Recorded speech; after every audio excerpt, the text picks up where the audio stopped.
Good morning, friends. Welcome to our Monday story time.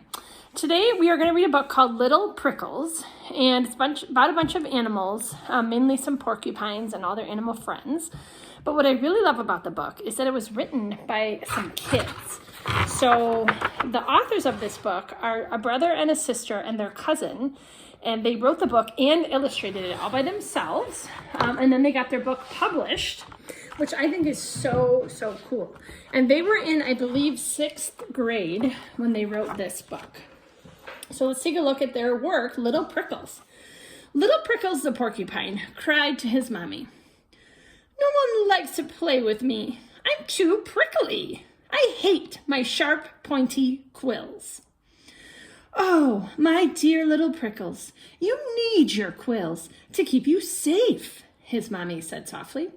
"One day they may come in handy, and I think your quills make you look quite handsome," said Mama Prickles. So little Prickles went off to another lonely day at school.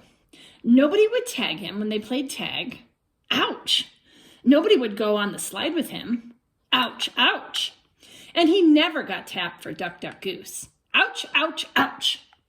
Other kids weren't ducks or geese, and they got tapped. He wished he never had quills. Even Stinky the skunk was more fun to play with. At least he didn't hurt.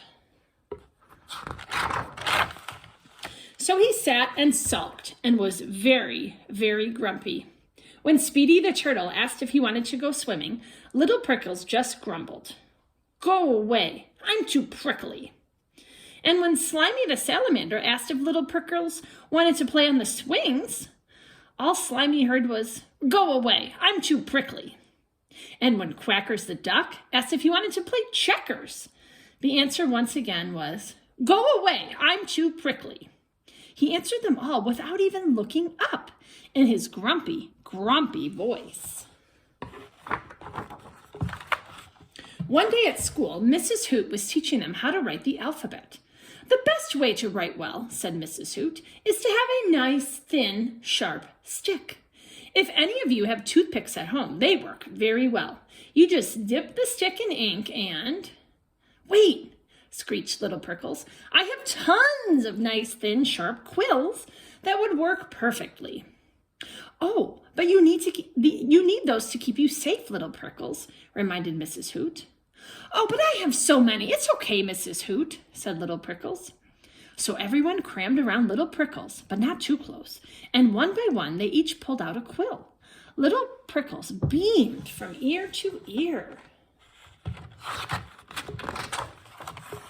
At home that night, Mama Prickles asked, "Little Prickles, what happened to all your quills? It seems like some of them are missing." "Oh, Mama, it was the best day at school. I gave everyone a quill to write with. They came in handy, just like you said," he exclaimed. "Oh, well, that wasn't quite what I meant by handy, Little Prickles. Your quills are an important part of you. They're what make you, you." The next morning at school, Little Prickles heard, "I broke my quill. Can I have another one? I lost my quill. Can I have another? My mommy wants one. My daddy wants one. My sister wants one." And so one by one, Little Prickles gave away more and more quills until he only had 3 quills left. By the time Mrs. Hoot arrived at the classroom, she gasped. "Little Prickles, what happened to all your quills?" she asked with a trembling voice. "Oh, I gave them away to all my new friends," Little Prickles blurted out happily. "You did what?" stammered Mrs. Hoot. "But Little Prickles, look at your nice pink skin. Now you're a very tasty meal for a hungry fox." In all his happiness at having new friends, Little Prickles hadn't realized just how few quills he had left.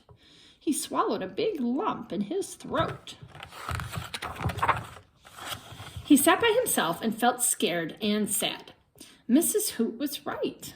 Without his quills, he was a nice tasty treat for a big mean animal. And without his quills, he didn't really feel like a porcupine. Without his quills, he didn't feel like himself anymore. 2 big tears spilled down his cheeks. Mrs. Hoot saw his tears and spoke softly to the class. Little Prickles was very kind and generous to give everyone quills and even more quills. He shared little parts of himself with all of you. Mrs. Hoot turned to Little Prickles and said, "You don't need to give away everything that is important to you to be liked. You can be liked for who you are, quills and all." "But nobody likes me, Mrs. Hoot," cried Little Prickles. The class looked confused. Goggles, the raccoon, spoke up. "It wasn't your prickly quills that we didn't like. It was because you were always so grumpy. When we asked you to play, you always grumbled, 'Go away, I'm too prickly.'" "Oh, well, I thought nobody wanted to be near me," muttered Little Prickles. Buzzy the bee chimed in. "Being a bee isn't easy either. I have a stinger that can hurt too, but there are still lots of games that I can play with my friends. We may not want to get too close to you, but we'd still like to be your friend." "You would?" asked Little Prickles. Yes, yelled the whole class. Little Prickles could not stop the huge grin that appeared on his face. It felt much better to smile than to be sad and grumpy. "Now, what are we going to do with you, Little Prickles?" asked Mrs. Hoot, looking at his big pink tummy. Little Prickles' classmates knew exactly what to do. From that day on, they promised to keep Little Prickles safe until his new quills grew back. Every day, they formed a circle around Little Prickles and walked him all the way home to safety. And Little Prickles happily joined in all the games he could play with his friends. Wow, look at those great drawings the kids did.